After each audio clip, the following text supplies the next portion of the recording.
അപ്പോൾ ഇന്ന് രാവിലെ തന്നെ നമ്മൾ നടക്കാൻ പോയിട്ടാണ്. ഗൾഫിൽ നിന്ന് വന്നു കഴിഞ്ഞപ്പോൾ നമുക്ക് തോന്നലാണ് നടക്കണം. ഗൾഫിൽ നിന്ന് നടക്കലൊന്നുമില്ല. അപ്പോൾ നല്ല പാടത്തിൻ്റെ ഒക്കെ സൈഡിൽ കൂടെ ഇങ്ങനെ നടക്കുമ്പോൾ നമുക്കൊരു പ്രത്യേക ഒരു എനർജി കിട്ടാറുണ്ട്. അത് കഴിഞ്ഞ് വീട്ടിലെത്തിയപ്പോൾ കുറേ പരമ്പരാഗത ഫുഡായ ഓട്ടട ഉണ്ടാക്കട്ടെന്ന്. അപ്പോൾ ഇവർ മിക്സിയിലൊക്കെ അരിപ്പൊടി ഇട്ടിട്ട് ഉപ്പും ഓയിലും ഒഴിച്ചിട്ട് നന്നായിട്ട് പേസ്റ്റാക്കി അടിച്ചെടുക്കുകയാണ്. എന്നിട്ട് അതിൽ കുറച്ച് വെള്ളം കൂട്ടിയിട്ട് സാധാ നമ്മുടെ പഴയ മണ്ണിൻ്റെ ചട്ടിയില്ലേ, ആ ചട്ടിയിൽ ഇങ്ങനെ ചുട്ടെടുക്കുക.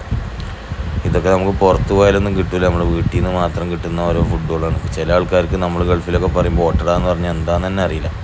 പറന്ന് ചട്ടിയിലെ അടയാളം തന്നെ വന്ന് കണ്ടില്ലേ, അത്രയും പഴയ ചട്ടിയാണ്.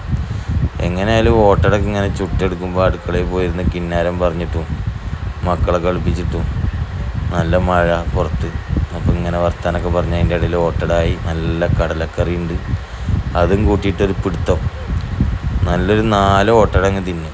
ഇനിയും തിന്നണമെന്ന് ആഗ്രഹമൊക്കെ ഉണ്ട്, പക്ഷേ അസുഖങ്ങൾ ഇങ്ങനെ ഉള്ളിൽ കുറേ ഉണ്ട് ചെക്ക് ചെയ്യുമ്പോൾ. അപ്പോൾ നമ്മൾ തീറ്റ കുറച്ചേക്കാണ് ഇപ്പോൾ. അപ്പോൾ നല്ല ഓട്ടടയും കടലക്കറിയും നല്ല എന്താ പറയുക പാൽ ചായ, അതും പഴയ പോലെ മധുരട്ടിട്ടൊന്നും കഴിക്കാൻ പറ്റില്ല, ഷുഗർ വന്നു പോയി.